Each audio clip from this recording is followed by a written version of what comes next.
त्यावेळेला त्या अँटी नक्सल स्क्वॉडने आम्हाला हकललं, त्यावेळेला त्याचं सिरियसनेस कळाला. म्हणजे आम्हाला माहिती नव्हतं किती काय ते डेंजर आहे. माझी गाडी आली हॉटेलच्या खाली आणि मी उतरले आणि मी फास्ट कारण मला असं वाटलं की ह्याच्यात मला कोणी पटकन बघायला नको आणि मी पटकन जाऊन चेंज करतेस. मी फास्ट गेले आणि मी जिथनं जात होती तिथली सगळी माणसं उठून उभी राहत होती आणि त्यांना खरंच वाटलं की ही कोणीतरी आली आणि अशी फास्ट का चालली.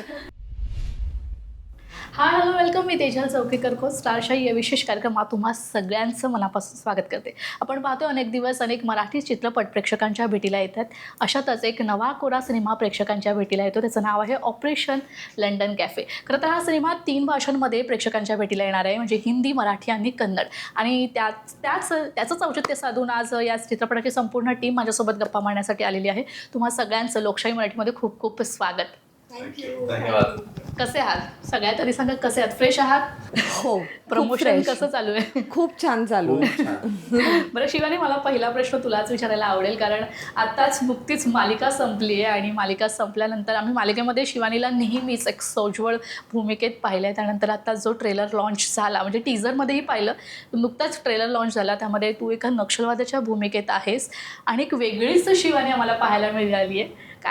काय सांगशील? माझ्यासाठी पण हे चॅलेंजिंगच होतं आणि ते चॅलेंजिंग होतं म्हणूनच मी ते केलं. आणि एक्सपेरिमेंट करायला मला आवडतं आणि प्रत्येक ॲक्टरचं मला असं वाटतं स्वप्न असतं की आपण प्रत्येक चित्रपटात वेगळं दिसायला पाहिजे, दिसण्यासोबत आपण कामही वेगळं केलं पाहिजे.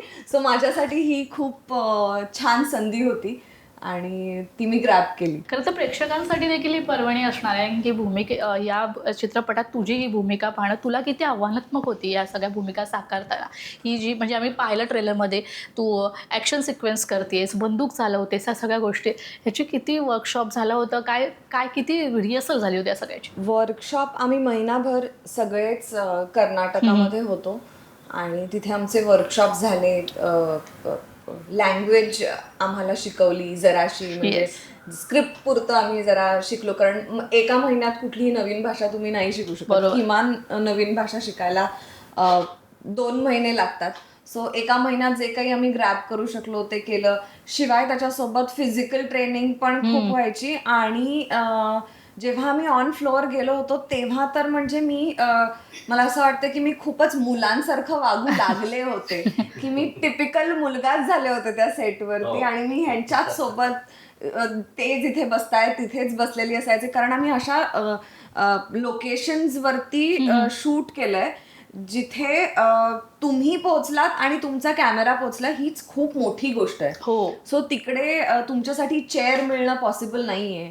सो तिकडे जे काही अवेलेबल आहे तिकडेच तुम्हाला बसायचं आहे जराशी जागा करून. तुझी प्रॉपर मेहनत आम्हाला दिसली त्यामध्ये. खूप जास्त. पण जेव्हा तुम्ही असा अनकम्फर्टेबल सिच्युएशन्स मधून जात असता तेव्हा मला असं वाटतं की खूप छान काहीतरी लोकांना बघायला मिळतं आणि तेच मराठी ऑडियन्सला बघायला मिळणार आहे. अशा लोकेशन्सवरती आम्ही जाऊन शूट केलंय जे ह्या आधी असं चित्रीकरण नसेल झालं डेफिनेटली. खरं तर म्हणजे त्या रानात, जंगलात वगैरे शूट झालं, तर जंगलात शूट करताना काही असे अडथळे निर्माण झाले, काही अशी अनुभूती आली आहे तुला? अडथळे म्हणजे मी तुला सांगितलं तसं अशा लोकेशन्स होत्या जिथे चेअर नेणं पॉसिबल नव्हतं. सो मी आणि विराट एकदा बसलो होतो एका ठिकाणी आणि तिकडनं अशी बेडकं इथनं उड्या मारत होती आणि मी विराटकडे बघितलं, म्हटलं हे काय? तर तो म्हणाला आता हेच बेडकच होते जंगलात. अजून बरेच प्राणी होते ज्यांना मी दुर्लक्ष केलं, मी तिकडे बघितलंच नाही. कारण नुकतंच आपण पाहतोय गेले अनेक दिवस बिबट्यांचा वावर आपल्या राज्यात, महाराष्ट्रात होतोय आणि बिबटे अनेक हल्ले देखील करतात. कारण आता बिबट्यांवर उपाययोजना देखील होणार आहे, त्यामुळे ती काही भीती होती मनात? नाही, मला असं वाटतं की बिबटे अशा जागी येत नाहीत जिथे 100-1 जणांचं युनिट असेल, म्हणजे अशा ठिकाणी ते जनरली येत नाहीत असा माझा अंदाज आहे. सो तसा आम्हाला काही प्रॉब्लेम नाही आला. पण आम्ही सांबर बघितलं होतं एकदा. खूप प्राणी बघितले, म्हणजे असं प्रॉपर कर्नाटकाचं डेन्स. म्हणजे आम्ही जेव्हा जेव्हा जंगलात जायचो तेव्हा मी आणि विराट बोलायचो, अरे हे तर जुमांजीचं जंगल आहे, किती ओरिजिनल जंगल आहे. मी तुम्हाला विचारेल विराट की तुमच्या भूमिकेबद्दल काय सांगला मला. जसं शिवानी म्हणाली, आम्ही नक्सल आहोत हो. आणि नक्सल आणि आर्मीचे लोक तुम्हाला दिसले असतील ट्रेलरमध्ये, तर त्यांच्या इंटरनल त्या ग्रुपच्या अंतर्गत असलेल्या कॉन्फ्लिक्ट्स बद्दल जास्त भाष्य करणारी ही फिल्म आहे. त्यात मी पण एक नक्षल आहे, कॅरेक्टरचं नाव दया आहे.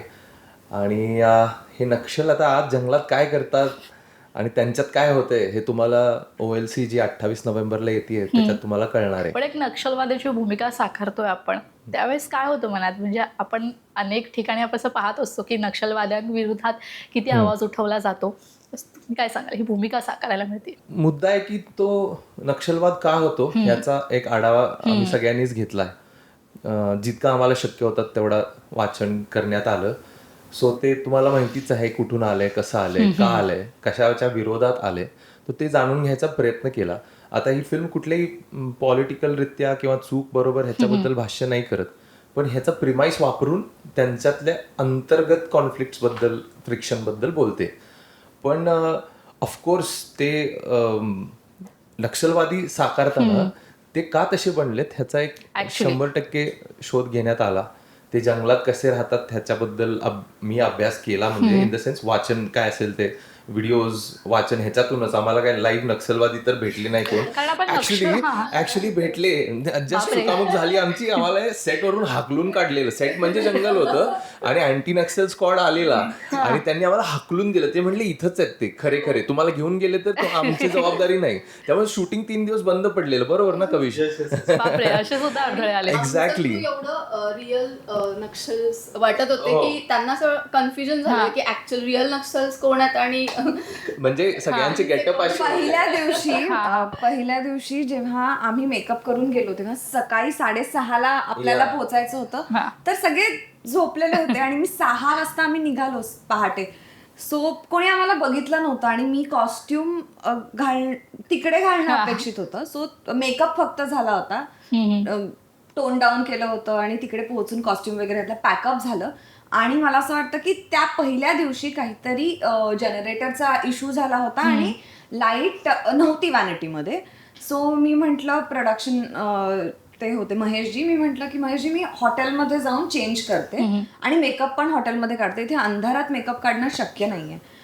सो माझी गाडी आली हॉटेलच्या खाली आणि मी उतरले आणि मी फास्ट, कारण मला असं वाटलं की ह्याच्यात मला कोणी पटकन बघायला नको आणि मी पटकन जाऊन चेंज करते. मी फास्ट गेले आणि मी जिथनं जात होती तिथली सगळी माणसं उठून उभी राहत होती आणि त्यांना खरंच वाटलं की कोणीतरी आली आणि अशी फास्ट का चालली. नंतर मलाच खूप अनकम्फर्टेबल झालं की आपण उगाच एवढं घाबरवलं यांना. त्या पूर्ण गेटअपमध्ये होत्या. आताच तुम्ही म्हणालात की आम्हाला नक्षलवादी भेटले होते, त्यांना असं कन्फ्युजन वाटलं नाही ना की बाबा हे तुम्ही आमच्यातलेच आहात का म्हणून? वाटलं असं, जसं तिला एन्काउंटर झाला तसं आम्ही सगळेच, म्हणजे अगदी कोर जंगलमध्ये होतो, तिथं काही म्हणजे पोचणंच डिफिकल्ट होतं, अशा लोकेशन्स मध्ये होतो आम्ही. खूप येत असतील ऑफकोर्स. अगदी कोर जंगलमध्ये होतं सगळंच शूट. सो तिथं पोचेपर्यंत तुम्हालाच कसं तरी म्हणजे पोचलं जायचं, त्यामुळे बाकीचं काही संबंधच नव्हतं. तुम्ही इतर सगळा क्रू हा एकच होता, तिथं काही वेगळं डिस्टिंक्शन नव्हतं. सगळे 100-200 लोक एकत्रच राहत होते, एकत्रच वावरत होते आणि सगळे रॉ होते. म्हणजे त्यांच्या फॉर्म मध्ये जसं आता शिवानीचा जसा लुक आहे तसे बाकीच्यांना पण सगळ्यांना काय म्हणतात त्यांच्या रॉ फॉर्म मध्येच ठेवलेलं. सो तिथं लोकांना कळत नव्हतं खरे खोटे कोण आहे किंवा कोण कुठून आलंय असं वगैरे. सो ऑफकोर्स ते फार काय म्हणतात मजेशीर पण होतं ऍट पॉइंट्स, पण भीतीदायक पण होतं. कारण की ज्यावेळेला त्या अँटी नक्सल स्क्वॉडने आम्हाला हाकललं त्यावेळेला त्याचे सिरियसनेस कळाला. म्हणजे आम्हाला माहिती नव्हतं किती काय ते डेंजर आहे, कारण की खरे फिरत होते तिथं त्यावेळेला नक्षलवादी. सिनेमा मला वाटतं याआधी तुम्ही केसरी सिनेमा देखील केला होता. बरोबर. त्यात देखील अशीच थोडी कुस्ती टाईप, म्हणजे तुम्हाला तुमच्या धाटणीचे सिनेमे मिळत आहेत असं म्हणायला हरकत नाही एकंदरीत. हा ऍक्शन आवडते आणि ह्याच्यात भरपूर ऍक्शन आहे. OLC मध्ये प्रचंड प्रकारची वेगवेगळ्या ऍक्शन आहे. National award winner KGF Kantara ज्यांनी केलंय, विक्रम सर असतील, अर्जुन सर, मास मादा, यांचं ऍक्शन आहे या फिल्म मध्ये. आणि इथं बसलेल्या सगळ्यांनी ऍक्शन केली आहे, सगळी स्वतःची स्वतः. एस्पेशली कविश, त्याचा तर वेगवेगळ्या प्रकारे तिकडं त्याला ऍक्शन करायला मिळाली आहे. सो सगळ्यांना मजा आली. आम्ही खूप दमलो, लागलं, खर्चटलं, पण खूप मजा आली. वेगळ्या प्रकारची ऍक्शन महाराष्ट्रात पहिल्यांदा बघायला मिळेल असं म्हणायला काय हरकत नाही. ऍक्च्युली कविश, मी तुमच्याकडे येईल. खरं तर असं बघायला गेलं सिनेमात तुम्ही ऍक्शन करताय, लव्ह स्टोरी आहे, सगळं म्हणजे ऍक्शन म्हणजे खूप आहे. सिनेमाचा ट्रेलर पाहिला की ती समजते की मराठी चित्रपट सृष्टीत काहीतरी वेगळं आहे. कारण की आजकाल साऊथचे मूवी जास्त पाहिले जात आहेत, प्रेक्षक तिकडे वळतोय आणि तोच लुक, तोच सिनेमॅटोग्राफी संपूर्ण या सिनेमात आम्हाला पाहायला मिळते. तुझं ऍक्शन आहे, लव स्टोरी है, काय सांग? So basically operation London cafe, अभी आप जैसे बोला कि साउथ का फिल्म यहाँ देखते हैं, अभी इस बार मराठी सिनेमा साउथ में भी देखेंगे. So that's the best part actually. So basically point वही था कि मराठी में समथिंग नया लेके आना इन टर्म्स ऑफ टेक्निकलिटी, या जो टीम हमने काम किया है. जैसे अभी विराट ने बताया कि विक्रम और सर, जिनको 2 बार नेशनल अवार्ड मिला है, कि हम जेन्युइनली उनको ही चाहते थे. उनका वजह से हमने बहुत बार डेट्स भी आगे पीछे किया कि वो अवेलेबल नहीं थे, बट हमें डे 1 से फिक्स थे कि हमें विक्रम और सर चाहिए. सो एक्शन का टर्म्स में या लव स्टोरी के एंगल से ये different kind of love story है. नॉर्मली जब आप किसी भी एक स्टोरी लाइन पे जाते हो तो एक नॉर्मल लव स्टोरी देखने मिलता है, बट एक नक्सल और एक नॉर्मल विलेज के लड़की का लव स्टोरी में बहुत सारा डिफरेंसेस रहता है. जो नक्सल किसी एक सिद्धांत को फॉलो करके उसको लोगों ने कन्विंस किया है कि तुम्हें नक्सल बनना है, उस बंदे के साथ ट्रैवल करना उस लड़की के लिए उससे ज़्यादा डिफिकल्ट है. सो वो बेसिकली लव स्टोरी में आपको बहुत सारा मजा आने वाला है. इवन नक्सल का इंटरनल स्टोरी है, जहाँ पर अभी शिवानी का कैरेक्टर है. एंटायर फिल्म का ग्राफ, जब डे 1 में मैंने शिवानी से मिला था तभी एक चीज बताया था कि एंटायर स्टोरी लाइन शिवानी का थ्रू ट्रैवल होता है. क्योंकि हमेशा जब एक गैंग साथ में चलता है तो उसमें एक लीडर चाहिए. सो इस नक्सल टीम का लीडर शिवानी थी. फर्स्ट टाइम शिवानी के साथ काम कर या मतलब सबके साथ फर्स्ट टाइम ही काम कर रहा हूँ. सो बेसिकली क्या होता है कि जब आप एक टीम को सेटअप करके, या एक नक्सलिज्म का, कौन सा भी नक्सलिज्म को या उसका उनका थ्योरी को हम ग्लोरीफाई नहीं कर रहे हैं, बट इमोशनल एंगल में अगर एक लड़की नक्सल बनती है तो क्यों बनती है. जब सोसाइटी से वो हार मान के वो रास्ता चुनती है, तो वो सोसाइटी क्या आपको देता है, जब वो सब एक्सेप्टेंस है ना, वो बहुत ब्यूटीफुल पार्ट है इस सिनेमा में. पर मराठी में ये आ रहा है, आपको मराठी में लँग्वेज बोलने की थी या डबिंग है या कुछ मी मराठी बोलू शकतो, पण काय आता खूप सारे गोष्टी मुझे बोलायचं आहे. बोला ना मराठी. सो उसके लिए राइट इन्फॉर्मेशन, मैं थोड़ा सा कंफर्टेबल हिंदी में हूँ तो मैं इसके लिए हिंदी में दे रहा हूँ. डेफिनेटली नेक्स्ट टाइम आऊंगा तो पुढचा पूर्ण सिनेमा हा मराठीत येऊ तुमचा. आपण मराठीतच आहे, डबिंग नाही गेली ना, पूर्ण मराठी. तुम्ही बोललात मराठीत, तुम्ही मराठीत बोलता. हा बोलता, पण थोडा साऊथ मग सिनेमामध्ये बोलताना किती अडथळे आले तुम्हाला मराठी प्रॉपर बोलणं? बेसिकली क्या होता है कि हमने जैसे इनके लिए कनाडा के लिए टीचर रखा था, हमने वर्कशॉप रखा था, मेरे लिए भी रखा था हमने, मेगा के लिए भी रखा हमने, जो हीरोइन है मूवी का, या वहाँ का जो लव स्टोरी का एंगल में जो आती है. सो उनका पॉइंट ऑफ व्यू से जब जाता है तो हमारे लिए वो सीखने के लिए इन सभी टीचर थे. मैं जिधर भी अटकता तो मैं शिवानी के पास जाके पूछता था इसके क्या मतलब है या क्या जाना चाहिए. सो और एक बेटर पार्ट ये था अपना मूवी के लिए कि जब हम शिवानी का पहला शॉट ले रहे तो हम मराठी में ले रहे थे, ताकि उसको इमोशनल एंगल को क्लैरिफाई मिले और क्लियरली एक्सप्लोर कर सके वो. देन हम कनाडा में जाते थे. So same goes with me कि जब मुझे शॉट लेना, पहला शॉट मैं कनाडा में देता था, देन मराठी में आता था. तो वो एक बैलेंस होने की वजह से हमने बहुत मेहनत की है. लाइक वैसे हमने शूटिंग के अलावा हमने कम से कम आई थिंक 1 महीना साथ में टाइम स्पेंड किया है, खूप मस्ती की है हमने. सो अश्विनी, तुला विचारायला, तुझ्या भूमिकेबद्दल काय सांग? खरं तर मला या सिनेमामध्ये खूप डायव्हर्स असं कॅरेक्टर प्ले करायला मिळालं, आणि त्याचं नाव सावित्री आहे. म्हणशील तर निरागसतेपासून प्रतिकारापर्यंतचा जो प्रवास आहे ते सावित्री डिपिक्ट करते या फिल्ममध्ये. आणि म्हणजे बरेच इमोशन्स मला या दरम्यान एक्सप्लोअर करायला मिळाले. आणि I am very lucky that I could play this character. Thank you Kavish. Actually खूप छान, म्हणजे माझा हा पहिला सिनेमा होता, debut film as a shooting wise. After that म्हणजे बऱ्याच फिल्म झाल्या, पण दिस इज स्पेशल, कारण आणि पहिल्या फिल्ममध्ये एवढं छान कॅरेक्टर प्ले करायला मिळणं खूप मजा आली मला. बरं, कन्नड तिथे हा सिनेमा शूट झाला, तिकडच्या कुठल्या भागात तुम्ही फिरलात, एक्सप्लोर केला तिकडचे काही लोकेशन्स? काय काय नाही फिरवलंय ह्याने वा. आणि विजय अण्णाने हे विचारू शकतोस तू. म्हणजे फक्त आपण केरला साइड एक्सप्लोर नाही केले आणि चेन्नईमध्ये नाही गेलोय. बाकी आम्ही सगळं एक्सप्लोर केलंय. खूप फिरलोय. तिकडचं जेवण वगैरे काय? ओ मॅन, प्लीज, म्हणजे मला आता काही बोलायचं नाही, जेवणाची वेळही झाली.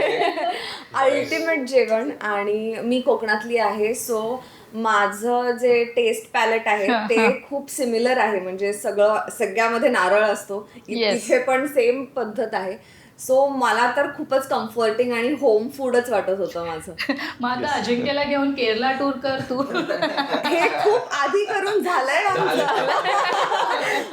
अजिंक्यचा स्पेशल टूर देऊन झालाय त्याला. कविश आम्हाला ब्रिलियंट रेस्टॉरंटला तो घेऊन गेलाय. त्याचं स्वतःचं रेस्टॉरंट आहे उडुपीला. सो मजाच केली आम्ही. त्याच्या घरीही गेलो.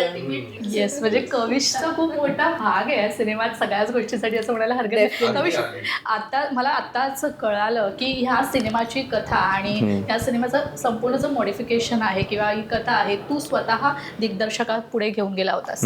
तुझ्या मनात काय थॉट होता? हाँ, बेसिकली क्या होता है कि मुझे जब मराठी और कन्नड़ा में करना था तो मुझे इनिशियली क्या अपना टीम रेडी था प्रोडक्शन वाइज, बट यहाँ पर राइट पर्सन उसको एक्सप्लोर करे या उसको सपोर्ट करे वो बहुत ज़रूरी था. जब मैं पहली बार ये स्टोरी लिखा तो मैंने कर्नाटक के जो प्रोड्यूसर है विजय कुमार शेट्टी सर, उनसे बात किया. देन उन्होंने एग्री किया. नेक्स्ट डे मैं मुंबई में था दीपक सर के साथ. दीपक सर को मैं बहुत पहले से जानता था. सो मैंने उनको बताया कि मुझे ऐसा एक थॉट है कि मुझे ये 2 लैंग्वेज में करना है, तो आपका क्या? तो उन्होंने स्टोरी सुना पूरा. देन नेक्स्ट डे फ्लाइट लेके वो उडुपी आए और एग्रीमेंट साइन किए. वाह. सो आई थिंक इतना जल्दी कोई प्रोड्यूसर एग्री नहीं करता है, क्योंकि उनका एक बड़ा हिस्ट्री है. इतना सारा सिनेमा किया उन्होंने. उनका जर्नी को भी जस्टिफाई करना बहुत ज़रूरी था. बट यही प्रॉमिसिंग इतना सिंपल था कि सर आप अभी तक जो कि उससे डिफरेंट करेंगे हम, सब मिलके करेंगे. इसमें हर एक ईच एंड एवरी पर्सन का इनपुट है. मतलब जितना भी उन्होंने ऐड ऑन किया सिनेमा के लिए, that's very special actually. Shivani, आत्ताच कविश म्हणाले होते की त्यांना मराठीमध्ये काही प्रॉब्लेम होत असेल तर ते तुम्हाला विचारायचं, तर तुम्हाला कन्नडमध्ये काही प्रॉब्लेम होत असेल तर कधी विचारायचं, कारण की पूर्ण क्रू मेंबर साऊथचा होता, त्यामुळे लँग्वेजची थोडीफार प्रॉब्लेम. लँग्वेज म्हणजे पहिल्या दिवसापासून आमचा जो म्हणजे सगळ्यात ना आम्हाला वाचवायचा तो कविशच होता. सो म्हणजे बेसिक छोटे छोटे शब्द म्हणजे हा म्हणजे ते तर पहिले नंबर 1 ट्युटर होते. पण असं मित्र म्हणून किंवा सोबत खूप कविश असायचा. सो पटकन की अरे पानी को क्या बोलते हैं, जल्दी जल्दी बोलो. सो असं म्हणजे नंतर झूम कॉल होता था, लाइक 4 जन एक ग्रुप बनाए थे तो. आणि म्हणजे ट्युटर वाईज पण. आणि नंतर म्हणजे आम्ही रूल बनवला होता की जर तुला माझ्याशी बोलायचंय तर तू मराठीतच बोल आणि मला तुझ्याशी बोलायचंय तर मी कानडीमध्ये बोलते. सो ह्या रूल मुळे मला असं वाटतं की बऱ्याच गोष्टी आम्ही पटकन शिकू शकलो. हे मी पटकन बोलू शकते. म्हणजे आता नकोय पण ये बहुत ब्यूटीफुल पार्ट है एक्चुअली. जब आप 2 लैंग्वेज का जो कल्चर और उसका पीछे आप जाते हो और एक दूसरे के लिए सपोर्ट करते हो. स्पेशली मेरे लिए उतना बड़ा टास्क नहीं था बिकॉज मैं मुंबई में बहुत साल था, बट इन्होंने जो एफर्ट डाला उसके लिए हैंड्स ऑफ. क्योंकि पहली बार एक अदर लैंग्वेज को इन लोग एक्सप्लोर कर रहे हैं. एटलीस्ट मैं मराठी सुना हूँ, कुछ दोस्त है मेरा, तो मैं उसको एटलीस्ट रिलेट कर सकता हूँ. बट ये इन तीनों जन का जो मेहनत है ना नेक्स्ट लेवल है. तो ॲक्च्युली मराठी प्रेक्षकांसाठी देखील ही पर्वणीच असणार आहे या प्रकारचा असा सिनेमा पाहणं, कारण की साऊथकडे तरुणाई म्हणा किंवा प्रेक्षक वर्ग वळतोच आणि तसंच सिनेमॅटोग्राफी संपूर्ण या सिनेमात आहे. प्रेक्षकांना जाता जाता काय सांगाल की हा सिनेमा का पाहावा? ह्या सिनेमामध्ये ॲक्शन अर्थात आहे, ड्रामा आहे, खूप इमोशनल टच सुद्धा आहे ह्या सिनेमाला आणि कम्प्लीट एंटरटेनमेंट पॅकेज आहे महाराष्ट्रीयन ऑडियन्ससाठी, कानडी ऑडियन्ससाठी. कारण जे व्हिज्युअल्स आपल्याला ह्या आधी कधी बघायला नाही मिळालेत ते व्हिज्युअल्स आपल्याला बघायला मिळणार आहेत. आणि इतकं सुंदर चित्रीकरण झालं आहे. सो मला असं वाटतं की ह्या सगळ्यासाठी तुम्ही हा चित्रपट थिएटरमध्ये येऊन पाहावा.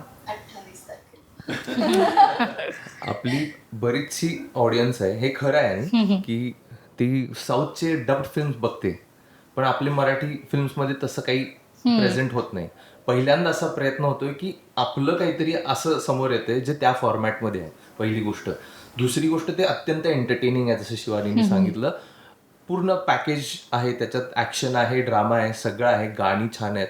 आणि मला असं वाटतं की 2 तास, 1-2.5 तास सगळ्यांचे मजेत जाणार आहेत घरच्या सगळ्यांच्या सोबत. सो 28 नोव्हेंबरला OLC येते, ते तुम्ही प्लीज थिएटरमध्ये जाऊन बघा.